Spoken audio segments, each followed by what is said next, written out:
আপনারা বসেন, ম্যাডাম 10-15 মিনিটের মধ্যে চলে আসবে। চাচা, ওনাদেরকে চা নাস্তা দেন। ওকে, আমি কিন্তু গেলাম। এই যে কাপড় চোপড় পরে আসি, কিন্তু তো সিনার কথা না, তাই কত বড় অফিস, তাই না আমার ভাইয়া? আমার না দেখে অনেক আনন্দ হইতেছে। আপনাদের সাহস তো কম না, আবার চলে আসছেন ফকিনের মতো, আবার এসে এখানে বসে বসে চা খাচ্ছেন। এইটা আমাকে মাইয়ার অফিস। মিথ্যাবাদী ছোট লোক কথাকার, কথায় মিথ্যা কথা বলে। ওঠেন বলতে সিমিস্টার রাখেন। তুমি কিন্তু খামাখা আমার সাথে খারাপ ব্যবহার করতেছো।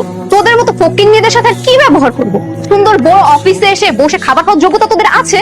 তুমি মাইয়াটা ভালো না, সে কখন থেকে আমাদের লোকে খারাপ ব্যবহার করতেছো। আমার সাথে বিয়াদবি করলি, বের হ এখান থেকে, বের হ। আম্মা, আম্মা তুমি ঠিক আছো? আম্মা, Baby, let me down slowly, let me down, let me down now, let me